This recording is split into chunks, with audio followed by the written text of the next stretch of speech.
Although it has declined slightly in recent years, the United States maintains the highest incarceration rate of any country in the world. Our prison population has grown nearly sevenfold since 1970, and as of 2016, the BJS counted over 2.1 million people living in America's jails and prisons. Institutional racialization throughout the nation's criminal justice systems causes Black Americans and other people of color to experience incarceration at a much higher rate than white Americans do. All inmates and detainees have the constitutional right to equitable access to the court system, and they also have the core needs of intellectual stimulation and meaningful connection to the outside world. Prison libraries play a key role in securing these rights and needs of people experiencing incarceration.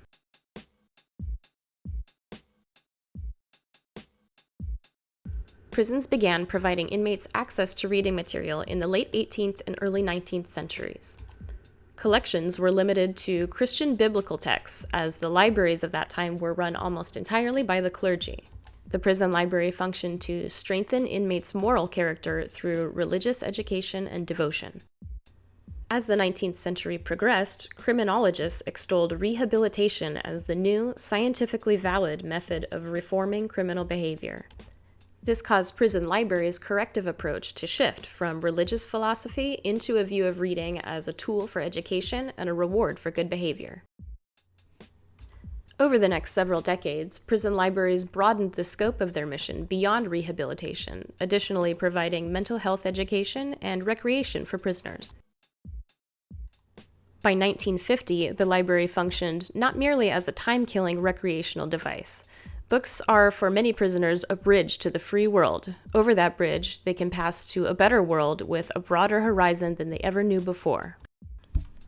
The Library Services and Construction Act, authorized by Congress in 1966, allowed further growth for prison libraries, and in 1977, the Supreme Court's ruling in Bounds v. Smith required prisons to provide inmates with access to a law library collection or people trained in the law in order to uphold their constitutional mandate of meaningful access to the courts. SCOTUS's 1996 decision in Lewis v. Casey, however, narrowed the mandate by stating that prisoners do not have an absolute right to a law library. In the decades that have followed Lewis v. Casey, prison libraries have had more difficulty improving their collections and resources due to the lessened requirements on their parent institutions.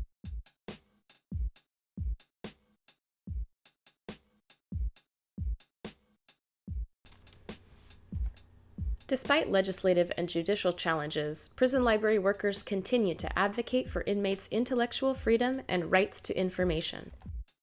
American prison libraries of today emphasize inmates' access to legal and government documents, recreational reading, career training, and assistance with mental health, as well as libraries' general core mission of promoting literacy and education.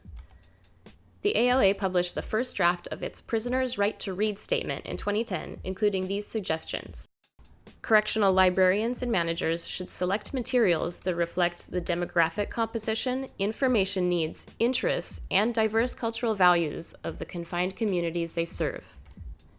Media or material with non-traditional bindings should not be prohibited unless they present an imminent risk to safety. And correctional libraries should provide access to computers and internet content.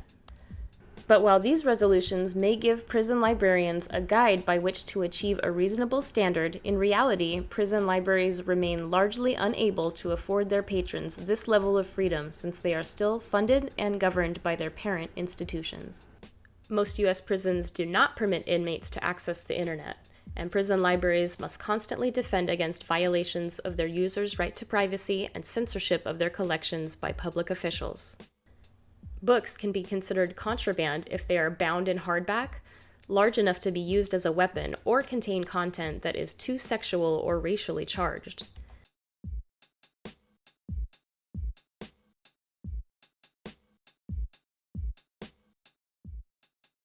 Some large prison libraries circulate tens of thousands of books, while many other people in local jails and detention centers often have no access to library materials at all. Federal and state prisons usually house dedicated library spaces, mostly operated by trained library staff overseeing inmate workers. The Directory of State Prison Librarians counted roughly 950 such libraries serving Americans' millions of incarcerated people in 2010. Prison library collections of books and other physical materials are typically supplied through partnerships with local public libraries, as well as nonprofits and volunteer book mailing programs like Books Inside, Books Through Bars, and the Prison Library Project. Some prison libraries with enough funding are now also giving inmates access to digital reading material through mobile electronic reading devices. The National Corrections Library, powered by Overivew, offers an alternative to the traditional print collection, which they claim can save on space and staffing, improve library security and patron privacy, and allow for stronger library compliance with federal disability guidelines. Inmates' reading interests echo those of the public, from fantasy and science fiction to information about health, personal growth, entrepreneurship, and of course, the law. However, as many as half of state prisoners also live with serious mental illness or addiction, and almost 75% have not earned a high school diploma and may read at the middle or elementary school level. These factors all contribute to the diversity and complexity of prisoners' information needs.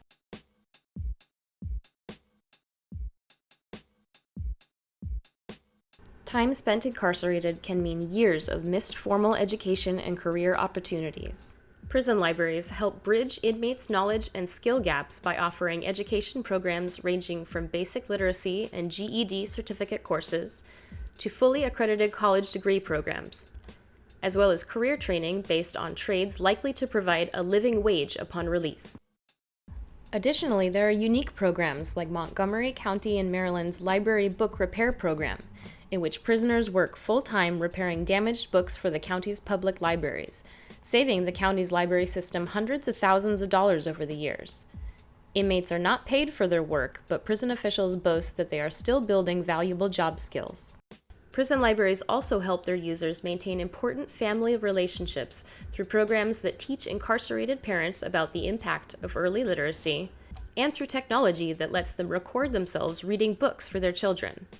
Some prisoners can video chat or even play online games with their children via connection with a local public library. The vast majority of people who become incarcerated will be released, and prison libraries serve the vital role of helping them overcome barriers to re-entry into society and the economy. According to the National Institute of Justice, 3/4 of offenders are rearrested within 5 years of release. However, a person with a job is 3 times less likely to reoffend. This is where prison libraries and public libraries strive to support one another in preparing current and former inmates for this difficult time of transition. Hennepin County Library's Freedom Ticket is a re-entry program that was developed with the goal of helping inmates create a relationship with their local library and librarian. They maintain and distribute a Going Home Guide brochure offering information and referrals for employment and education, housing and transportation, financial literacy, legal resources, and more.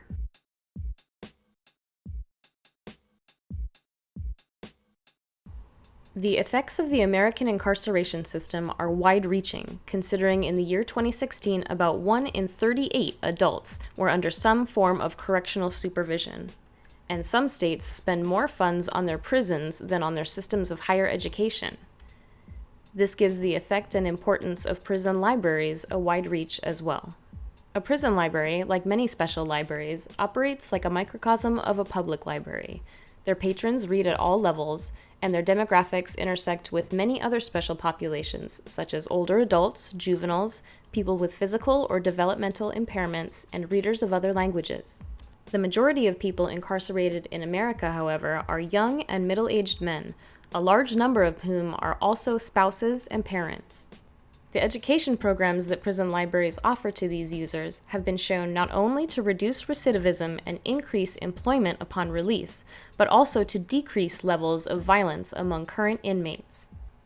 Reading offers individual members of a prison library an enriching way to spend time and a means of healthy distraction.